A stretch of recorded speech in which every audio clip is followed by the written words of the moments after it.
welcome to a live, in-person Scholar Gypsies podcast. Does Ireland need to reformulate or renegotiate its relationship with the European Union? Yes, I think that's a very important question that we need to be aware of and that we need to consider, and and will be relevant whether or not John or I make it to the EU. Of course, in every situation and circumstance in life, we don't have to accept anything as being a given or an absolute. And if it's not working, then we have to try and see if we can fix it or reformulate it or whatever. So, of course, I will say, yes, there definitely, absolutely should be a public debate on our membership of the EU and whether or not it has gone too far. And I know what John would say about public debates. He's been asking for them for 20 years.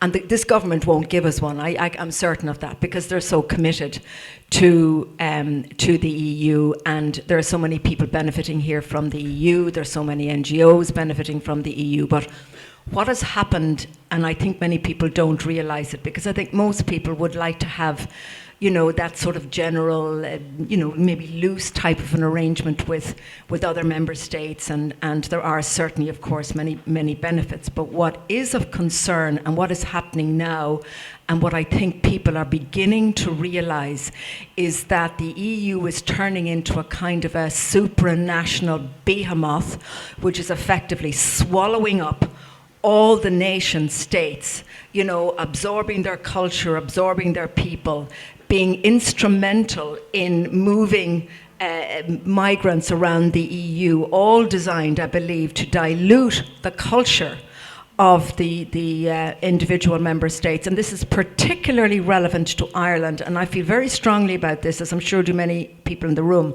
because we are an ancient indigenous peoples. Ancient. And we need to recognise this. I mean, multiculturalism really will not work here. I take a view on this. It worked in the United States. Why? Because it's a relatively young country. It's no more than 300 years old. And because they owed a great debt to the people that they took there as black slaves. So it's very appropriate that you should have a multicultural, diverse, nation in the United States. We're in a different category. And so it's very important that whatever we do and whatever we agree to, that our politicians and those who purport to represent us, whether they do it at the national level or whether they do it in Europe, are mindful that we are a very special indigenous people and that our culture must be preserved and our traditions must be preserved. And I have a concern that we're losing all of that with this incremental loss of sovereignty. As I said, we have practically lost it now with regard to public health by virtue of the Lisbon Treaty. And I can tell you about the COVID pass and that in a moment. So I don't want to hog the space here because I'm sure John has things to say. And it's related to the pandemic treaty as well. But we have this window still left with regard to migration. And I really hope and pray that enough public representatives will find it in their hearts to not vote for the opt-in to this migration pact. All I can do is exhort them as Irish men and women not to do this. So anyway, that's all I just wanted to say about the sovereignty aspect for the moment, but I'm happy to come back. I give John an opportunity to say something and tell you about the COVID pass and how it's going to be used by the WHO to digitise everything, and that Ireland has been the testing ground. It seems to be the testing ground for so much, which makes me feel that there is something very special about Irish people, very special in our DNA. It's almost like it's a feather in their cap. If they can get the Irish, if they can win over the Irish, if they can take over the Irish and Ireland, then they have succeeded. And it's really important that we fight against that and we don't let it happen.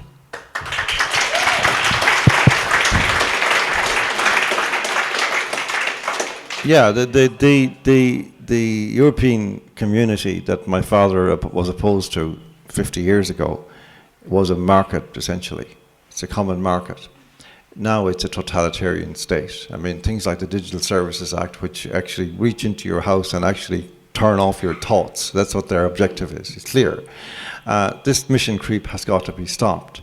And as Una says, I mean, the migration thing is is an instrument of totalitarian rule, because it deracinates the local population, it alienates the local population, it demoralizes the local population. And the end result there is, I often quote the line from Thomas Davis, about Ireland. He said that this Ireland of ours is no sandbank.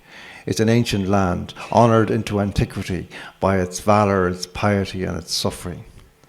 Now, you just try and look around the streets of Ireland and look at the different faces, and do you think any of those people have absorbed that in their hearts? Do you think even the Irish people have absorbed that in their hearts as a summary of what their impulse should be every morning when they wake up as Irish people and thank their lucky stars that they were born in this beautiful land, and now it has been taken from under them? The whole thing about the European Union, it is in so many ways has been nefarious for our country.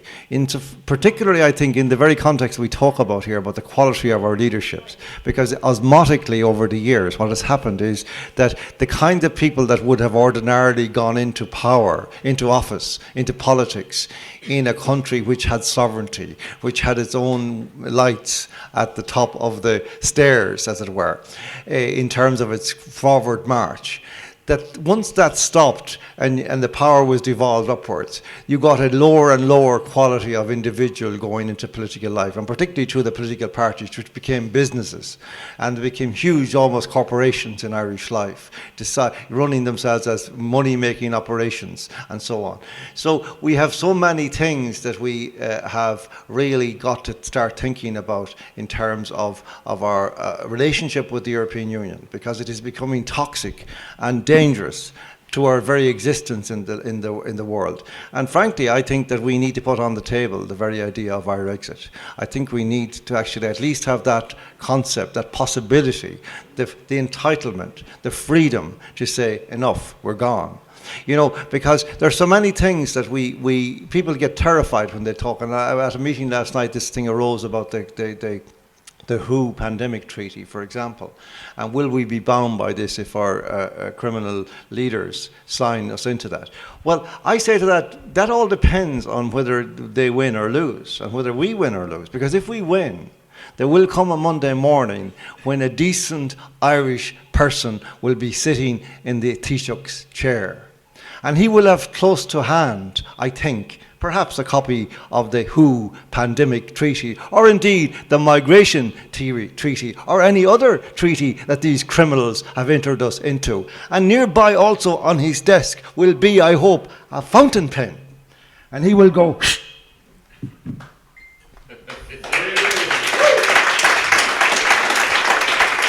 We are a free, sovereign people, once we say so.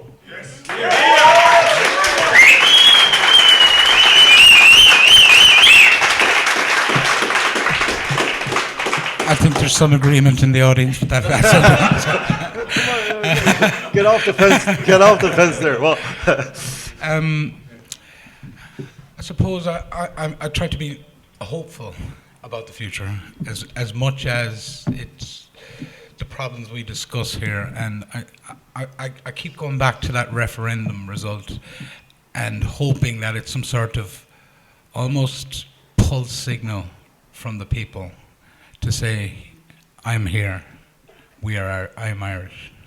Yes, that's firmly my belief. I believe, I say, the concept of what I call mutism, or at a more extreme and advanced state, lockjaw, national lockjaw, has pervaded Irish society now for a decade, and particularly in the last 4 years. But I think we may have been somewhat misled. The referendum tells us that we may have been misreading this somewhat, because what it was not a deadening of awareness. It was an ability to speak. It's very much different. And what we're actually finding, that what's been missing is the connectivity that occurs in a free society. When you take away the conversational element and you put the conversational element into the hands of liars, journal liars, editor liars, and they decide what you can talk about and what you think about what you can talk about.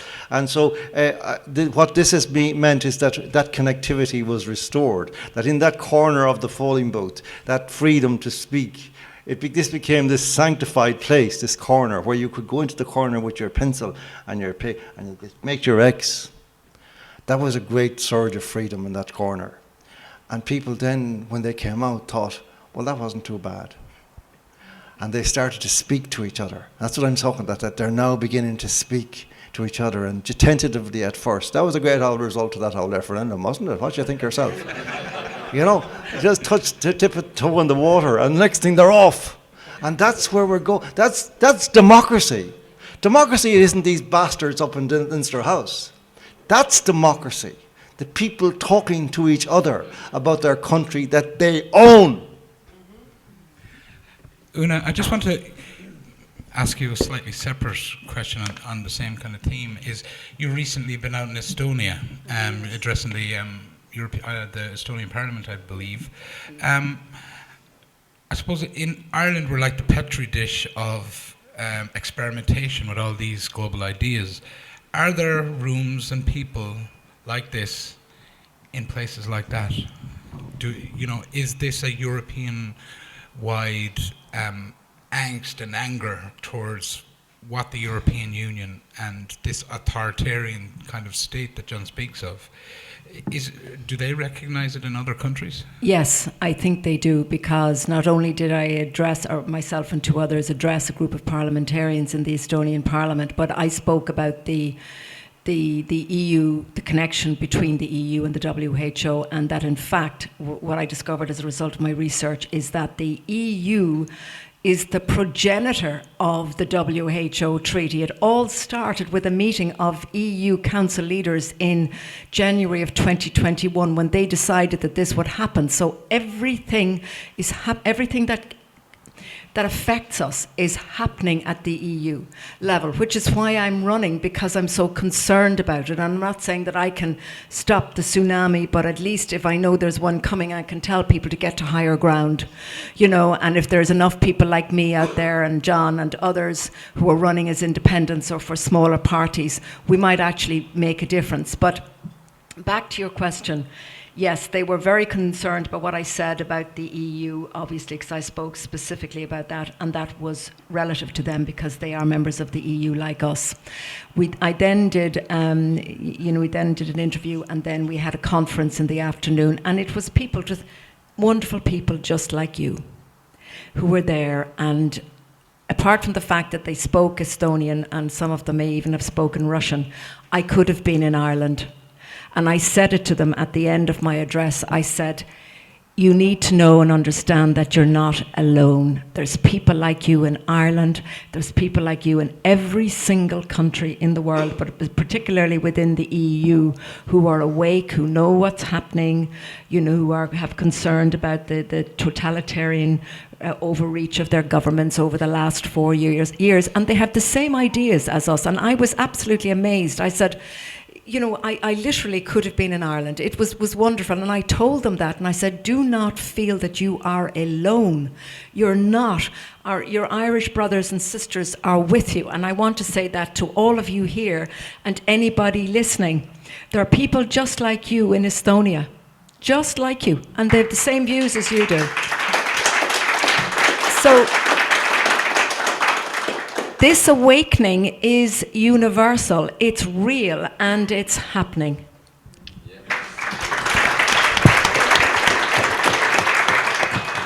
Okay, I just want to move it on to a kind of, it's a bit off-center question. In my opening remarks, I mentioned the concept of power. Are you ready for the power that the people are going to give to you? And are you afraid of it? And I suppose I'm coming from the point of view, it's quite often you hear and today that we're in some sort of a spiritual battle. Good versus evil. And, I to a large degree go along with that kind of thought. And I have a theory myself that, power is very seductive. It's not the Grim Reaper standing at the back of the room with, a side. You say, I'll stay away from him. It's more a temptation. It's more a temptress, really, is the way or the male version of that. Yeah, I don't object. Sorry. You can call it a temptress. Are you ready for what are you ready for the power that the people might grant you? Well, there are different kinds of power. I mean, the power that we will exercise in the first instance is the power to speak the truth. That's a pretty decent power to have, and I don't think there's any danger. The only danger there is that you don't speak the truth and you fall into the kind of dissembling that we are accustomed to listening to from our politicians and from our journalists in the last few years. But beyond that, of course, there is going to be a moment when power will become an issue, when the people reclaim, and that moment, that velvet moment, when the power returns to where it belongs, in the arms of the people. And then that is a tricky thing, and I mean that's a tricky moment for us all, and for those of us who will be involved in whatever way. I mean, I'll be 69 on my next birthday. I don't foresee that I'm going to be exercising much power. Have no fears. I'm not going to go crazy in my old age.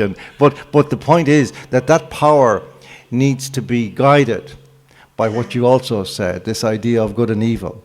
Because we have clearly been guided, the power of our nation now is being guided by evil for a very long time. And this is the very surprising thing to have to say. But it is true. There's no doubt about it. You can see it in the demeanour and the faces of our political class, the contempt they have for their own people, the absolute loathing they have for their own people. And that is the devil. That is the face of the devil looking upon us. And what we will do when we do reclaim our country, we will then have to essentially begin again to recognize, even though we may not agree on the nature of our God, on one very fundamental thing, that we are not God.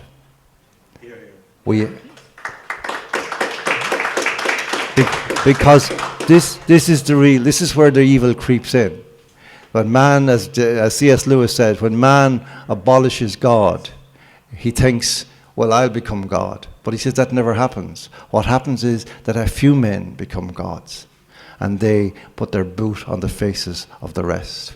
And that's what's been happening to us in our countries, in our so-called democracy, in our former free world for the last number of years. And that's the primary objective when we go back, that we have to draw a line at the end of that and recommence with a new philosophy and a new outlook and a new spirituality and a new theology of power. Because otherwise we're going to slip back into the same errors as our predecessors in those positions of power have slipped into.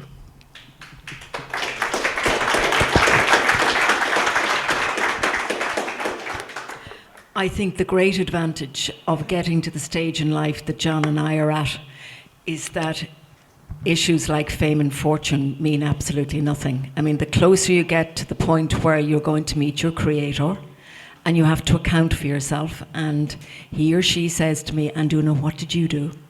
And what did you do to make the world a better place? I better have my answers ready. And those are that's the only thing that really matters to me in that regard. So, and it brings me to this whole issue about how ancient societies were run. And I don't want to, I have to be very careful about, not offending my younger brethren when I say this, but I know that the most enlightened amongst them would agree with me. All ancient societies had their councils of elders. And they had their councils of elders because they were the people who had lived life and had suffered and had grown and had the answers. And so the young people learned from their elders.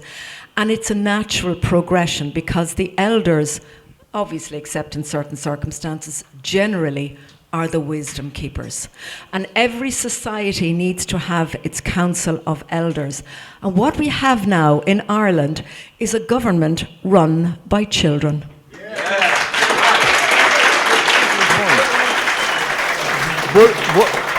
But also, isn't it interesting to think that not alone that the great patriots of Ireland, the Pearses and the McDonaghs, these were very young men, as were the founders, the American founding fathers, very young men. Something has changed in our culture which has made it almost a definition, axiomatic, that people in their 30s no longer have the maturity required to run countries, to run societies, to have a philosophy of governance.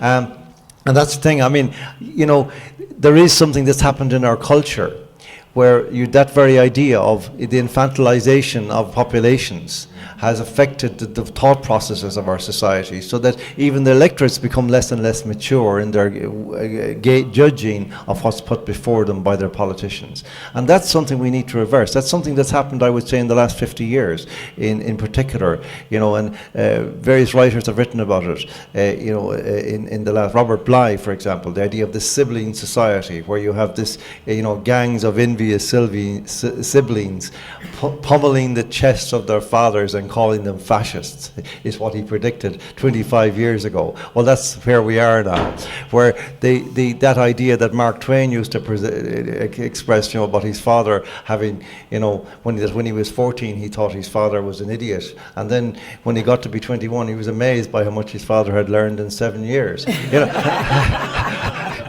I think exactly right. I mean, but that goes to something about this society which I think is extraordinarily sensitive and to me very traumatic, which is this idea that we at a certain point take our old people and we shove them into nursing homes. And these places might break my heart to even pass them on the road, because I know that I don't ever want to be in one of those places, and that when I remember my childhood, the countryside on a summer's day, the elderly people sitting on the windowsills leaning on their walking sticks, talking to each other, talking to the children as they pass, talking to the younger people on their bicycles, getting off to talk.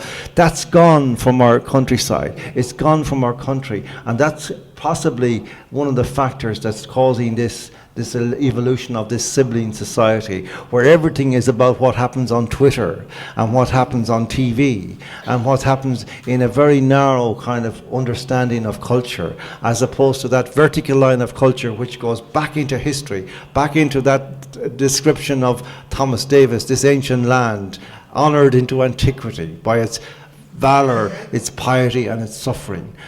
And we've lost that. And it's this very terrible thing that young people now, when you say these things to them, they look at you quizzically, as is to say, like, where have you escaped from? We need to get this back. But just sorry to interject. There is an element of that too being a globalist agenda being rolled out and rolled into our countries in the forms of technology and artificial intelligence. You know as a writer, and me less so, but we're both on Substack, and I can see from my Substack that my readers are not are losing the ability, well, assuming that my writing hasn't gotten 70% worse, which is a possibility, but I can see the ability to read 3,000 words is listed. So you go to 2 and down to almost like the editor in the Irish Times that you're the wrong approach, Sherry. If they can't read 3,000, give them 5. But don't give them 2. They'll disappear eventually. No, but it's an attack on the mind if you think about it. It is. This is something that's been going on in our culture for a long time. I mean, when I started writing a column in the Irish Times 30 odd years ago, like I had a column on the top of the page and I could run to 2,500 words, so I could write a very complex article. Then it went into the side, and eventually it ended up at 840 words. And if I put in 841 words, the sub-editors would take out the most important word in the whole thing. It's a deliberate process of dumbing down. That's not accidental. This is something to do with their desire that people not be capable of holding complex thoughts in their minds and having arguments with themselves as they cycle along or drive along. That all these things are being sucked out of our culture. I'm astonished as somebody who used to watch a bit of TV in the past, but stopped about 10 years ago. I'm astonished now when I look and I'm caught in a situation where I can't avoid staring at a TV set. and at the degeneration of that medium in 10 years. The banality of it is unbelievable compared to even what it was like a decade ago.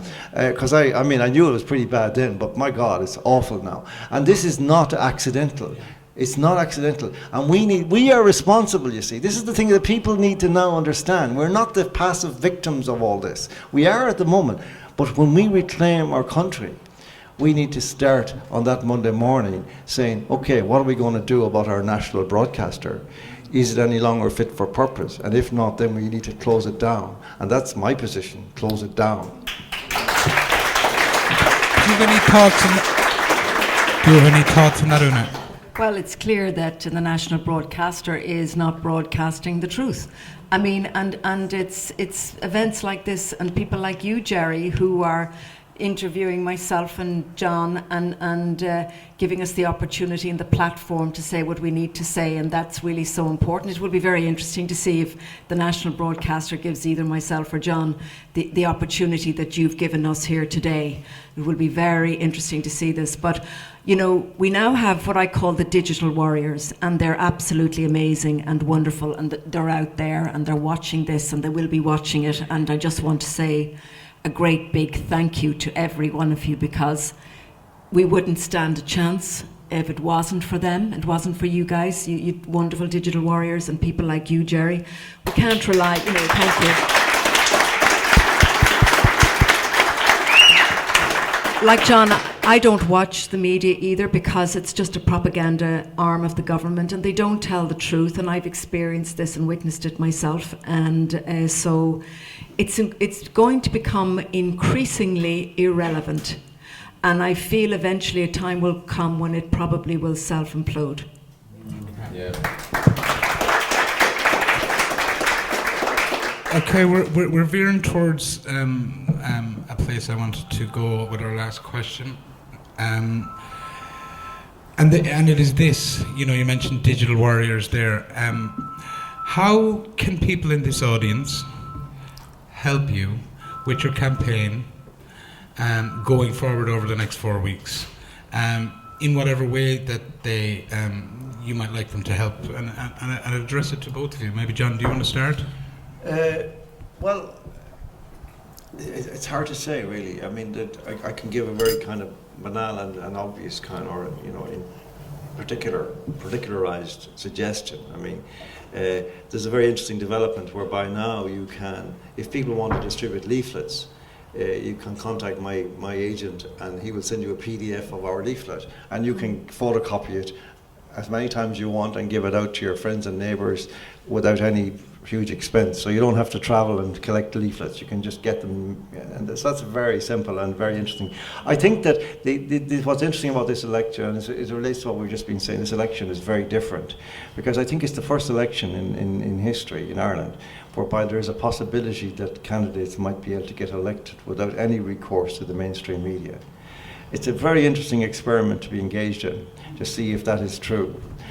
Because then that will mean we have reached a tipping point between the two, between the official and the guerrilla media, and that we are on the point of taking over as the fourth estate, which is our ambition, obviously. It's an entirely different kind of media. And I think that, that, as you say, the people who have been the keyboard warriors, as they're somehow disparagingly sometimes just referred to, have been at the center of this revolution, because that's what it is. And so those people, I think, just continue.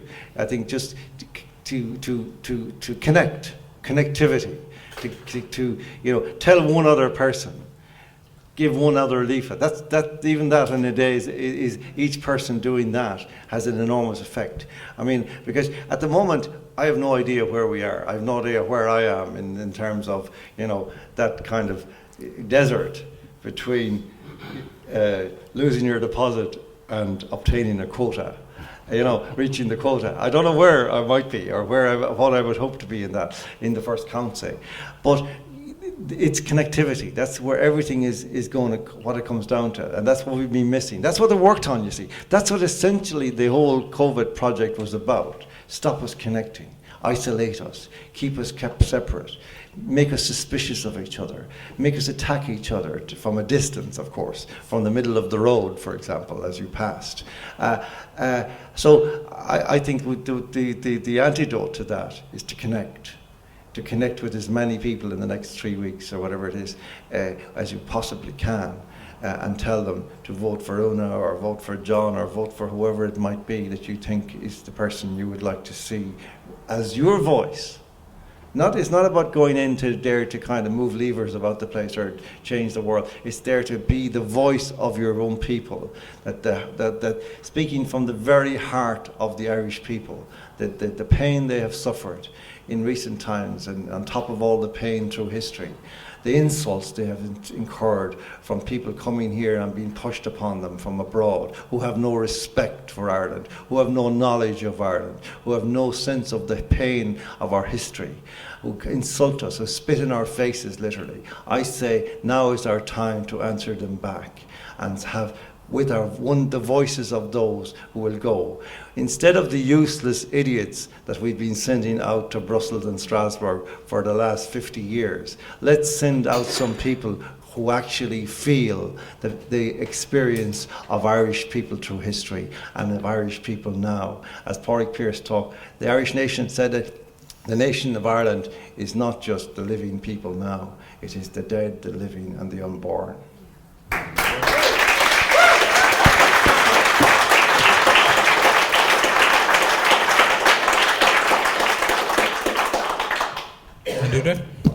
Well, I couldn't disagree with a word of that. Thank you very much, John. I don't know if I can match it, but before I even attempt to do so, I just want to make one point about the media, which I didn't make, and this to me is what concerns me most about it. Their failure to hold this government to account. It's just reprehensible. It is their job, and all they're doing and all they're being is being a propaganda arm of the government. It's not acceptable. It has to end. It has to end. And thanks to people like Jerry and others, hopefully it will.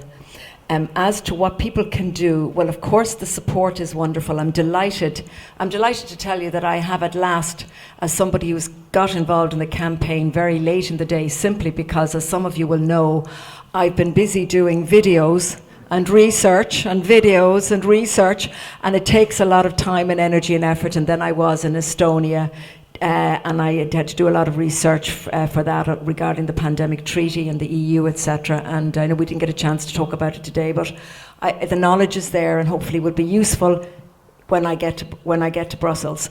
So and we'll continue the good fight there. But so I am thrilled to tell you all that I have this wonderful, and he's a young man too, so don't think I don't like the young men, I certainly do, of course. And his name is Liam Heffernan, and he's sitting here in the front row.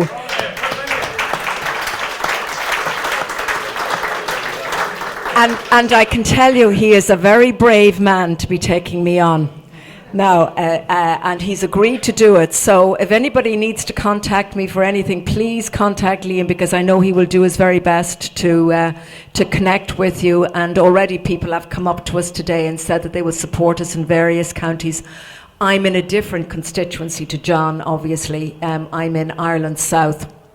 And so we have different counties. So basically, I don't know about John, but I need all the help I can get from as many people as I can. So spread the word, tell everybody you know.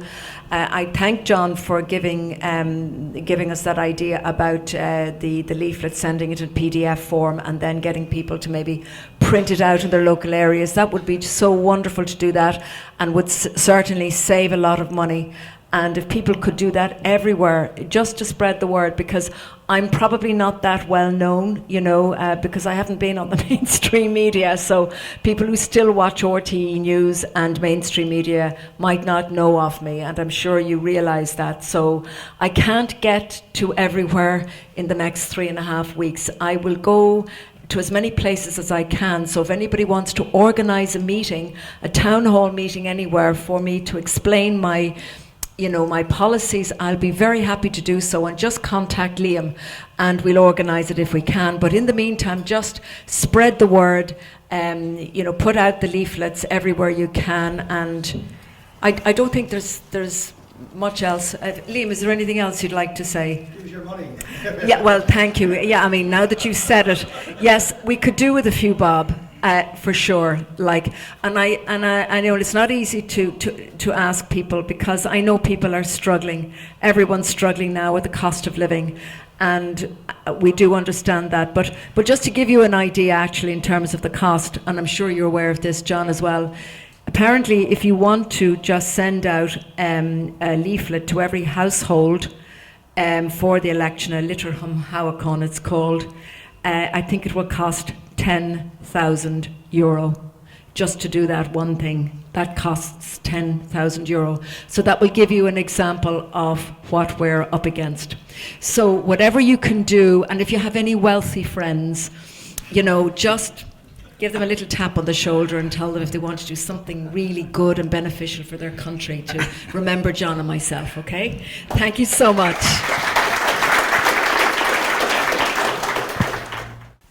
Sites such as ripcounties.ie show increased excess mortality since 2021.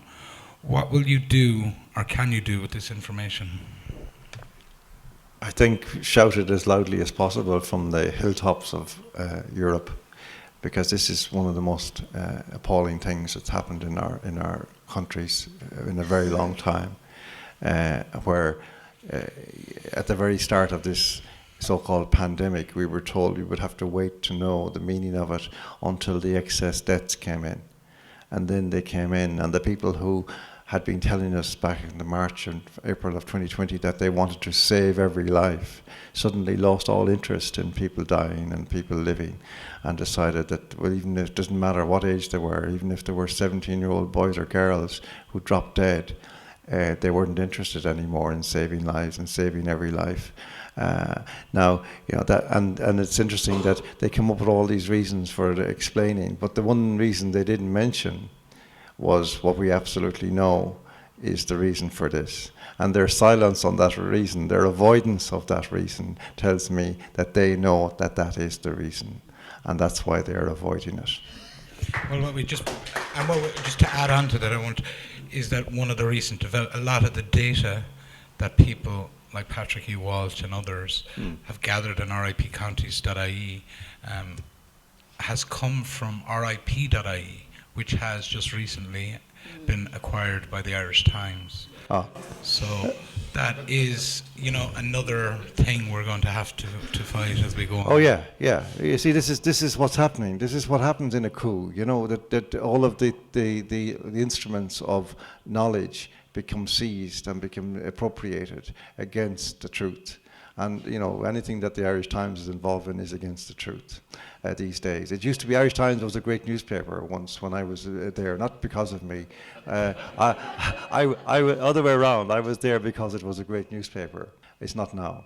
And one of the things we need to do when we reclaim our country is reconstruct the fourth estate in Ireland from the ground up, digging out the foundations of the old model and replacing them with replacing that edifice with real journalism, real discussion, real imagination, real thinking, and that's the only way. They're the foundations of our democracy, and they're now kaput because of the criminality of the journalistic profession. Sorry, just to add to that this issue of the excess deaths is just another truth that's being hidden from the population. It's another truth that's being suppressed, and it's very, very worrying that rip.ie, which has been used as an accurate data collection system by people like Patrick Walsh, who have been doing great work, has now been bought over by the Irish Times, and I don't see this as being a positive development. UN Agenda 2030 is driving all the EU, and the EU is its puppet. Do you have an answer? Are you going? In many ways, I'd agree with that. I think all these supranational organisations are working together. The WEF, the UN, the EU, they're all working together. All their policies and agendas are similar. They're all dovetailing with each other. There's absolutely no doubt about that. And the main driving force for all of that is the EU, because they are the body that can implement the laws, the legal measures. The UN can direct policy, the WHO can direct policy, the WEF can have their smart meetings in Davos and they can talk about whatever they're eating, the bugs and everything on the stage in Davos. But at the end of the day, the organisation that implements the strategy is the EU through its legislative measures. But it gets even worse, because what is happening now is that there is an increasing trend for the EU not to be even introducing legislative measures, because one at least can always challenge a law. What they're increasingly working towards is having bodies like open-ended intergovernmental bodies and working groups that create policy, because it's much more difficult to challenge a policy. So that's where this is all going, and you're absolutely right. So it's an overarching strategy and it's an overarching trend, and I think anybody who goes to Europe has to be aware of this. And at least being aware of it, there is maybe some chance that we can speak out against it, use our voices to speak out against it, and do what we can to stop this happening. 2030 agenda is a totalitarian agenda. It's about that open-air prison I talked about. It's and with not so much emphasis on the air. It's really a deeply sinister agenda. One of the things I think that I will be calling for from my arrival in the Parliament, if I arrive there, is for the banning in any political system of membership of the World Economic Forum. That should become an illegal organisation insofar as politicians or anybody related to politics is concerned. It is a profoundly sinister organisation. It has no democratic remit whatsoever. Its leader tells us he has penetrated the cabinets of the world, and we take over the world then, we need to actually start making it essential and non-negotiable that our politicians do not belong to or have any affiliation with undemocratic organizations. In some of the states in the US, I think is it Louisiana or Minnesota, they have actually had laws passed by their legislature forbidding any of their politicians from being members of the WEF.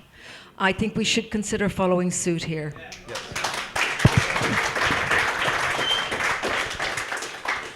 Who are the globalist masters and who and what do they serve? Have we gone through that? Have we answered that? Names, please. You mean the secret unknowns? Well, this is our problem, because they're the secret unknowns. We don't know. We know only who their hand servers are, and Soros and Gates and all those guys. But they're small fry, I believe. But I call this the combine, because there are many different elements within it, and essentially it relates to what I was saying in my opening comments there, that change of power source that has occurred. These people have been plugged into our systems. Now, the energy all comes from them, the direction all comes from them, the instruction all comes from them. And, we have a vague sense of who they might be. It's very interesting, that whenever you see progress in the public domain, one of the things you notice is that, in the context of referendums recently, is that there's a rash of articles appear in the newspapers, which is by way of correction to public thinking. There was one recently, I think, in the Irish Crimes, which was about conspiracy theories, and the idea was posited that certain proportions of the population have this ludicrous idea that the small group of elite, very rich individuals are running the world now, and apparently 28 people have the effrontery to believe such a thing, and this kind of utter nonsense. It's quite clear from what's happened to our democracies in the past 4 years that they have been taken down and replaced by this undemocratic, anti-democratic, totalitarian mentality that works its way through to our, God help us, leaders, and has controlled them as if they were glove puppets. And we absolutely need to, even if we never find out who these guys are, we need to cut the wires that connect them to those puppets, or whatever, if that's not mixing my metaphors too much, but between glove and string puppets. But this is probably the most important thing I think that we need to do on that first Monday morning. The second thing is to close down RTE and the Irish Times and all the other newspapers, and say we are now, you are surplus to requirements, you will not be any more subvented in any way from the public purse. If you can't live by your own devices, you will die on the vine. That needs to all happen. But above all, we need to actually, even if we don't get those guys and we never find out who they were, that it will be that they will never again have power over our democracies, that they will be at best ordinary citizens and secretly carrying on their sleazy activities, whatever they may be, hopefully legal, but not in any way impacting on the lives of citizens in a free country like Ireland used to be.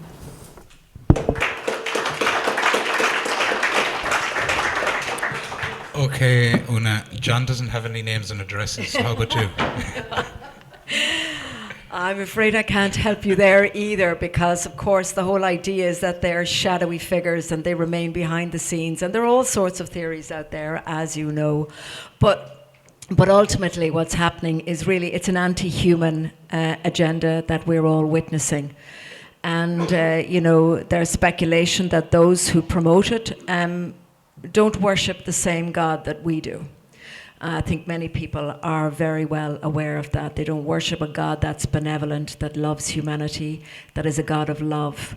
This is a creature that works in the opposite direction in every sense of the word. But it is very disturbing that we have such woke ideology now permeating our culture and every aspect of it. And as I said, it's ultimately anti-human. But what I think really is what's happening is that in many ways it's a giant test for all of us as humankind to find our inner strength, to find that source, that divine spark or source that is within all of us that connects us to our Creator. It's there. We're encouraged to live in a godless society where consumerism is the name of the game, where materialism is the name of the game, and we have disturbing psychopaths like Dr. Yuval Harari, who is the sidekick for Klaus Schwab, telling us that this idea of a God above the clouds is nonsense, and how they and others want us all to become microchipped and turn us into kind of cyborgs, this merge between human and machine. Which is a very, very disturbing trend, and we must resist that at all costs. And of course, any attempt to chip us will inevitably bring us closer to that end, which will be the demise of us as human beings, and we must resist it at all costs, because that's where this is going, especially with the whole digitization of everything, which has started with the EU digital pass. The WHO want to bring it in. They want to bring digitization into every aspect of our lives, and it's a way of controlling us, and then they'll have us microchipped, and it will be another way of controlling us. So we must resist that to retain our humanity and retain what the essence of our humanity is, which is our spiritual connection to God. And I know it's not fashionable to talk about God anymore. People don't want to talk about God. God has been erased from society. And this is where I think And I think this is one of the problems and one of the reasons why society is falling apart, because it has become a godless society. So I think it's time we brought God back in. Whatever your God is, bring that God back into society.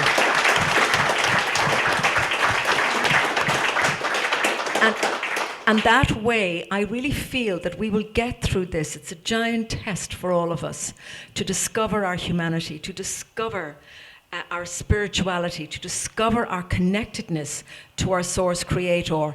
When we do that, we become invincible, we become empowered, and we can overcome these cretins that are desperately trying to control us, because we need to understand and realize that we are, with God on our side, we are far more powerful than they can ever be.